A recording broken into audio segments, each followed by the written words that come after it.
Endi pinchak slot vakillari zardoz qo'shilar bo'lishadi. Sambo vakillari ham ulardan emas, qanday futbolchi.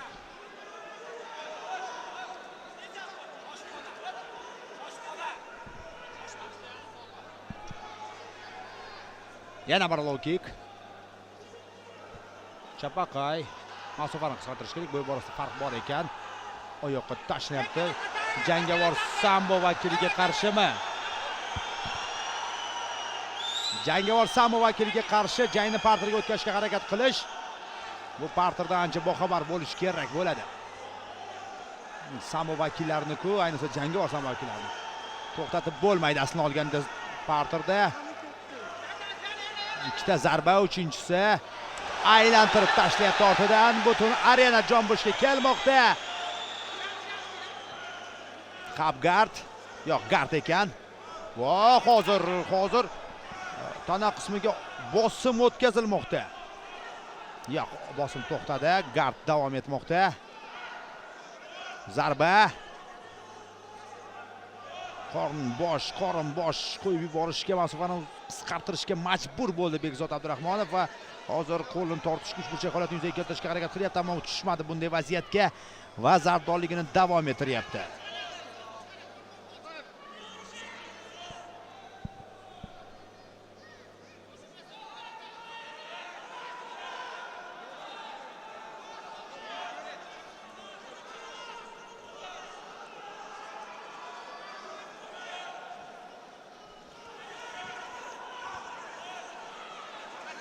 Gilyotina qo'l olingan. Bo'g'ishga harakat qilyapti, ammo juda qiyin bunday vaziyatda bo'g'ish. Oyog'ini o'tkazdi. Ikkinchi oyoq qani? Diqqat bilan referi diqqat bilan vaziyatni kuzatyapti.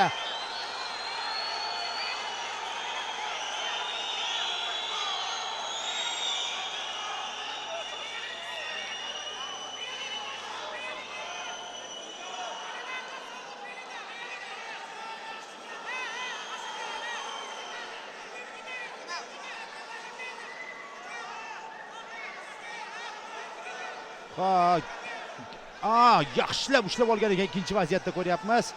Yo'q, hammasi joyida Abdurahmonov Bekzodda.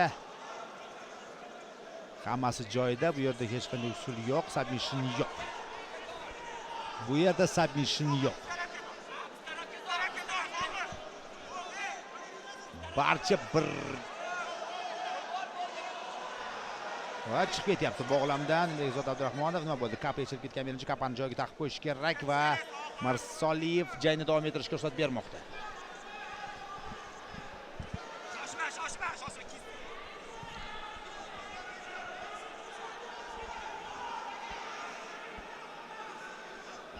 Oyog'ini o'tkazishga urinib ko'radimi?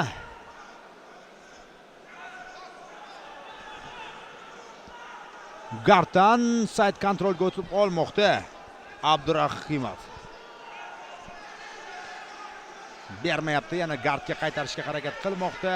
Back mountni bermadi, ammo mountga o'tkazib yuboryapti raqibni va Bekzod Abdurahimov hozir shturmga o'tmoqda. Tinimsiz zarbalar yo'llashga muvaffaq bo'lyapti. Faol himoya bo'lishi kerak bunday pallada o'tyapti. Zarbalar birin-ketin tizzasini olyapti va ushlashga harakat qilmoqda. Bo'y yetmayapti, qo'llarining qulochi yetmayapti ushlashga. Abdurahimov esa bundan unumli foydalanmoqda. Ketma-ket zarbalar yo'llashga erishyapti, to'xtamasdan raqibni bog'lashga erishmoqda mana shunday pallada.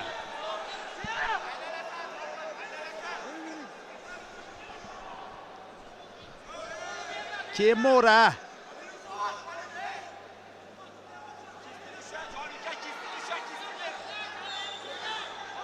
yana bir urinish, yon tarafga og'ishga harakat qilib ko'rdi. Tirsak zarbasini amalga oshirishga uringan holda Abdurahimov, Hasanboyev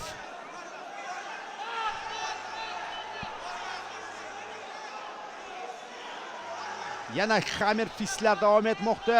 Yana bog'lashga harakat.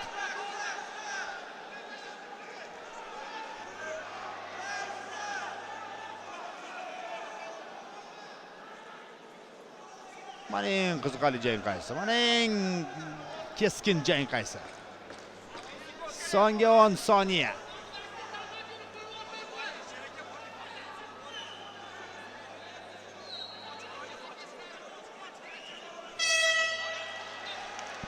Birinchi raund yakuniga yetmoqda. Arg'imchoq bo'ldi. U yoqdan bu yoqqa, u yoqdan bu yoqqa o'taverdi jangning dinamikasi, uning tempi.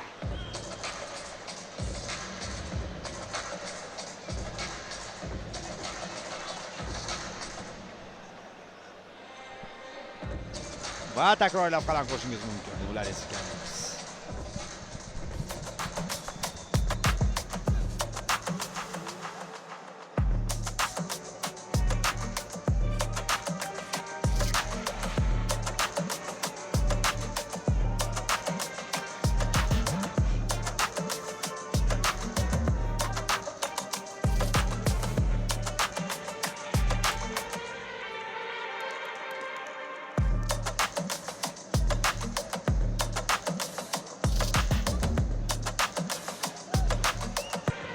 sportchilar o'rtaga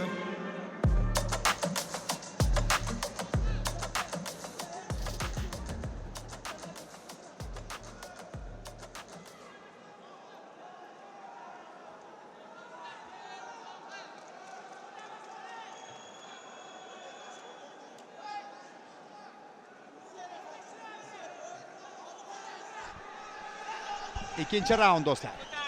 On qo'l cross. Doston Bozorov o'zida yo'q, hozir ko'rsatmalar beryapti hayajonda. Front kick. On qo'l to'rdan yo'llangan zarba Abdurahimov ijrosida.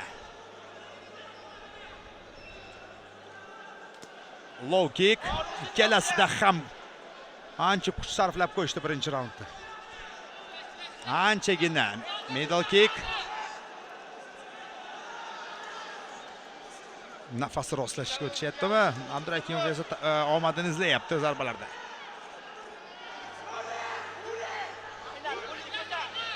Chap qo'l qisqa masofa to'g'ridan yo'llangan zarba. Har bir zarbasi muxlislarni jumishga keltiryapti. Abdurahimov javob qaytaryapti, o'zi parterga boryapti.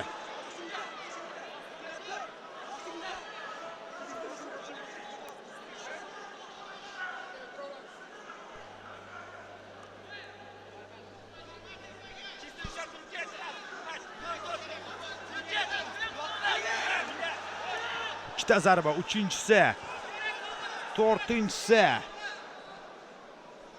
Va Kimura boshlanadimi? Yo'q, Kimuraga imkon yo'q. Chiqarib olyapti Abdurahimov qo'lini. Toshkent viloyat vakili.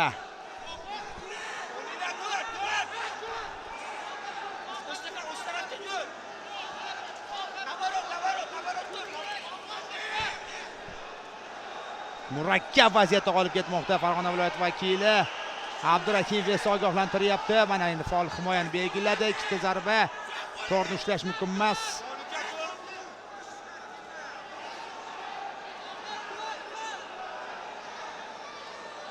Va faol himoyani belgilayapti va referi bunday vaziyatda to'xtata olmaydi. Ikkinchi bor to'g'ri ushlayapti. Yana ushlayapti raqibni. Turish kerak, ammo gapirish oson. Do'stlar, ochig'ini aytib o'taman. Butun arena hozir turish kerak ekanligini uqtiryapti-yu, qiyinroq vaziyatga qolib ketyapti.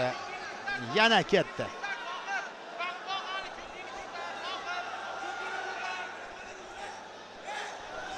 Va bo'ldi. Son sifatga aylangan vaziyat.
Demak, ushbu jangimizning rasmiy natijasi uning ikkinchi raundi, ikkinchi daqiqasi 31-soniyasida texnik nokaut bilan g'alaba qozonmoqda.